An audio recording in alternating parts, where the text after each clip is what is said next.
Hi, my name is Alex Weibel, and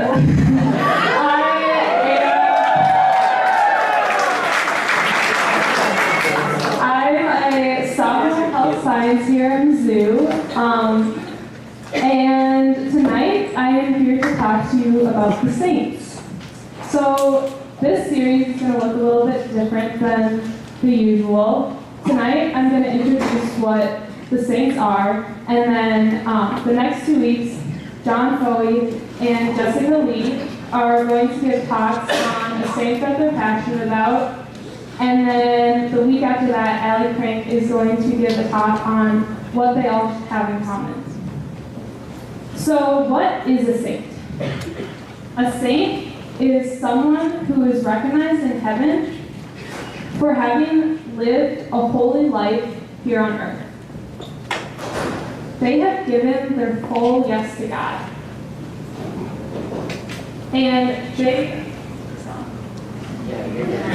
they fully lived out God's purpose for them. So right off the bat, one misinterpretation that people can have about Catholics and the saints is that we worship them. But we don't worship them, we pray to them. So some people may ask, well, why can't you just pray to Jesus? Well, we do, but have you ever asked a friend to pray for you? That's what we do with the saints. The saints are just someone else to take that prayer one step closer to God. The saints are there for us to imitate because they have lived that holy life down here on earth. So growing up, I played volleyball, and when I got to high school, I decided that I wanted to be competitive with it. And so I played high school season in the fall, club season in the winter, and then did camps and clinics throughout the summer. Within each of those seasons, my coaches would always tell me that a way to become better off the court was to study college players and professional players. So I started watching game films, and I started to get to know some of the players, and my favorite player became Tori Dixon, who played for the University of Minnesota and now plays for Team USA. And so I would watch her game films, study what she did to be as great as she could, study what she did off the court to be as great as she was. And I did this first to motivate myself to work hard and become the best player that I could be. And second, to learn the qualities that she exhibited and the things that she did to become the best player that she could be. And that's what the saints are there for us to do. They're there for us to imitate, to study, to learn what they did here on earth to live out that holy life. So if you were to tell me that you wanted to be an awesome basketball player, I would tell you to go and study the life of Michael Jordan or Steph Curry. If you were to tell me that you wanted to be a good musician, I would tell you to study Mozart. If you were to tell me that you wanted to be a great artist, I would tell you to study Picasso. And I had to tell you to study them by reading their books, just studying what they did to become as great as they did, what they did to practice, what they did, and what qualities they exhibited. So what if you want to become a great Catholic? I would tell you, study the saints. As Christians, we're called to live a different life. And this life is not an easy life. And this call is a holy life. And a lot of the time we hear this and we like to think, well, a holy life, that's for like the priests and the sisters. But that's false. Everyone's call is to live a holy life despite your vocation. And this holy life applies to every state of your life. These earthly possessions, if we let them own us, they can become unholy. But if we own them, they can be great tools to this holy life. So the saints are an example to us of how to live this holy life. Some were monks, some were priests, some were nuns, but some were also married. Some were also single. So they all had different vocations, but what they all had in common is their life was one big yes to God. One constant yes to God.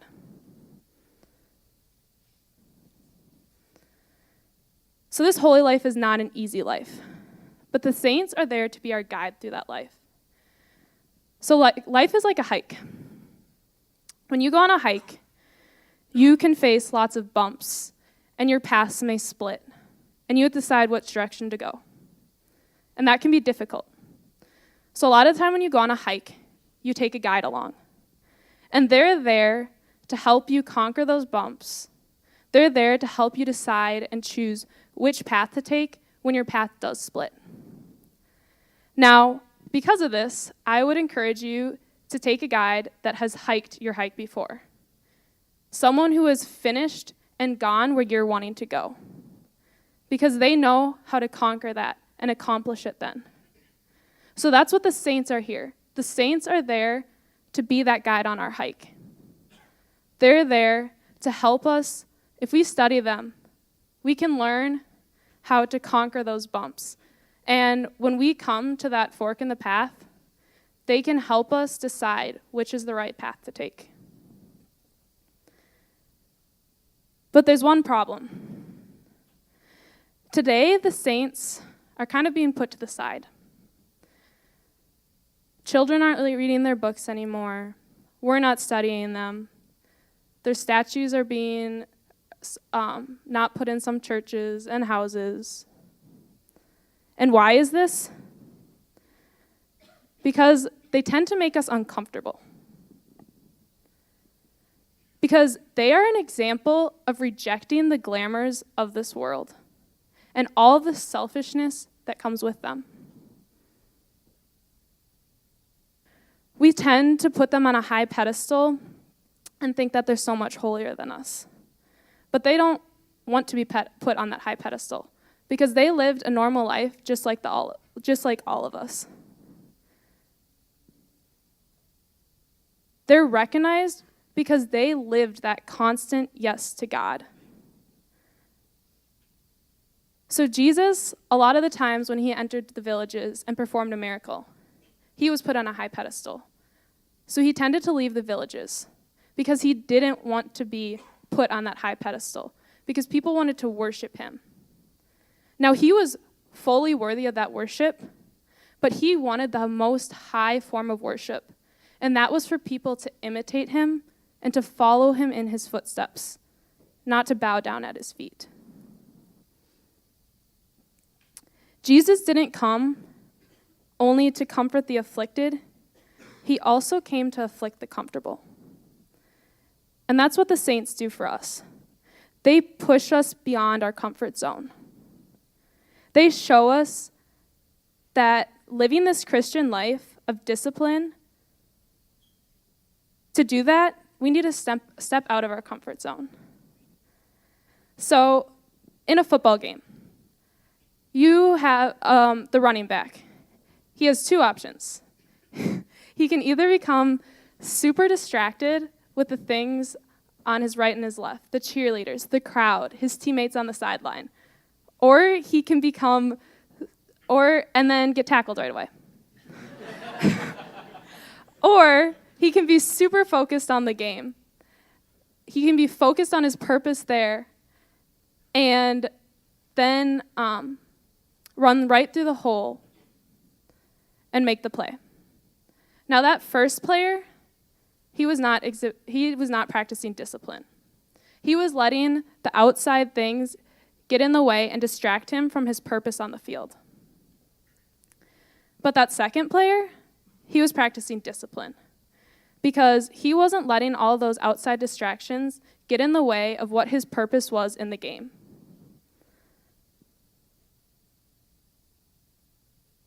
We tend to get distracted. We like to pack our schedules so busy with as much as we can do. And that can distract us from our purpose here on earth.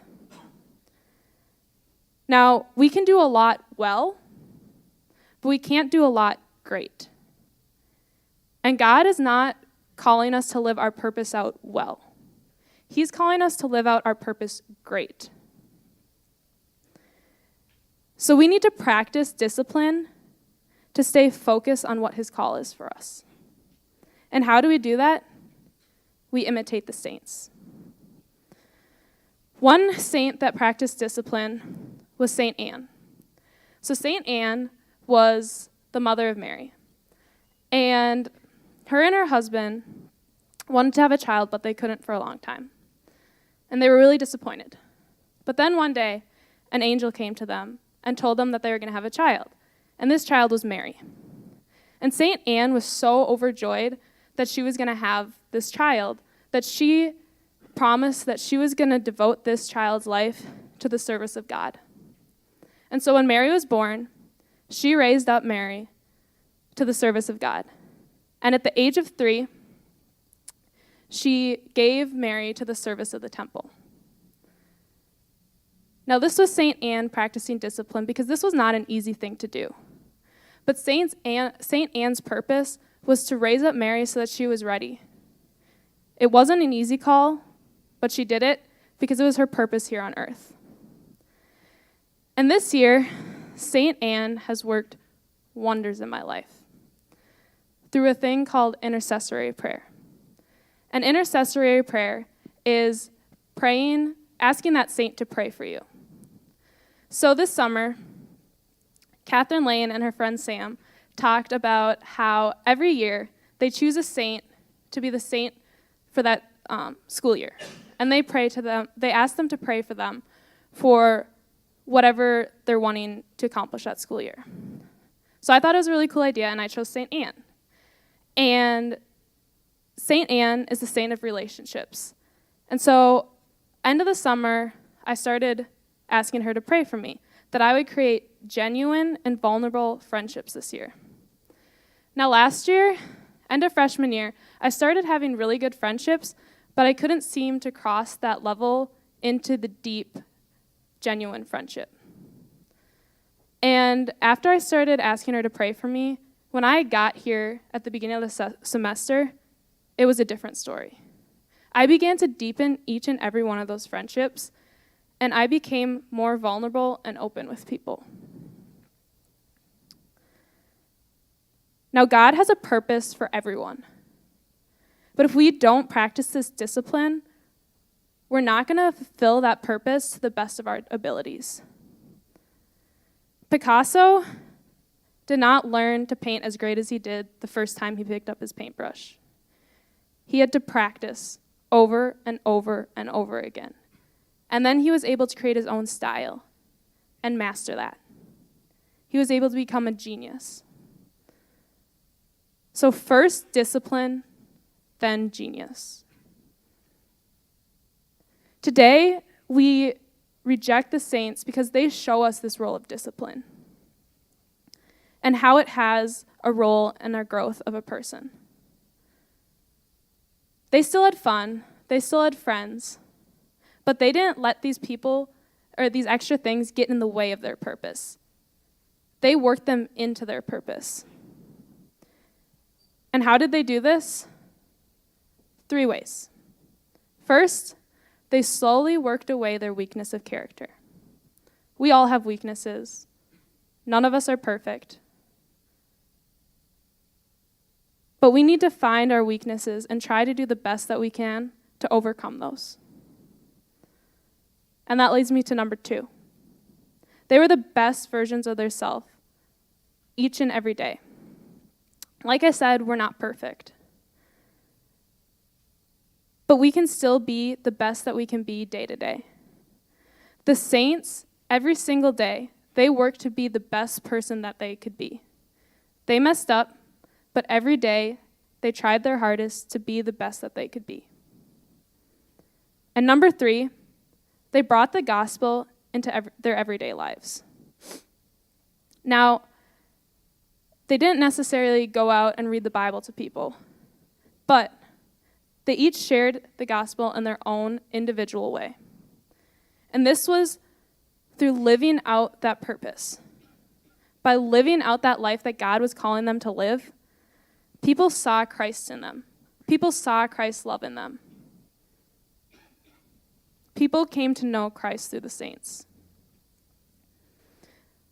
So we're all called to be saints here. Our goal on earth is to get to heaven as fast as we can. But we're all called to be saints in different ways. We're called to live out our purpose. And that can be an overwhelming thought. But that's why the saints are here. The saints are here to comfort us and to help us with that. They're there to be our role model and to show us the way. So some people might ask, well, why can't you just mimic Jesus? It'd be great if we could be as perfect as Jesus was. But the fact is we can't. And thinking about the way that Jesus lived can be kind of intimidating sometimes.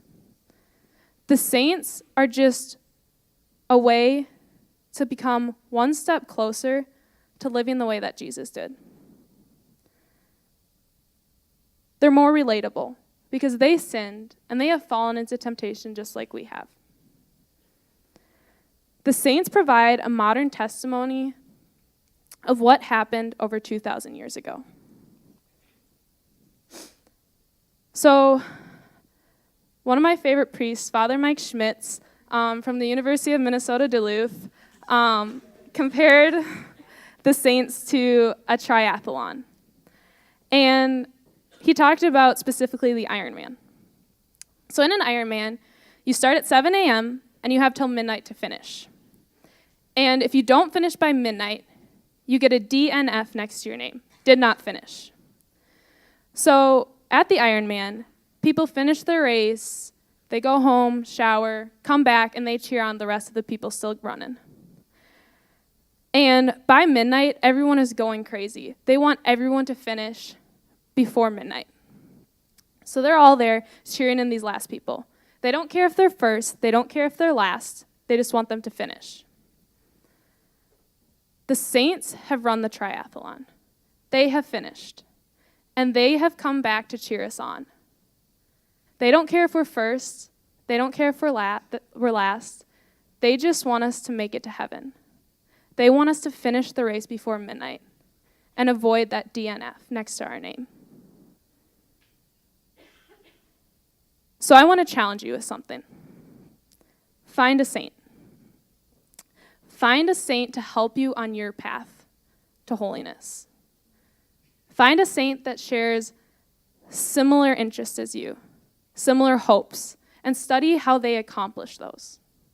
Find a saint that shares similar challenges, and study how they overcame them. Use that saint as your guide on your hike.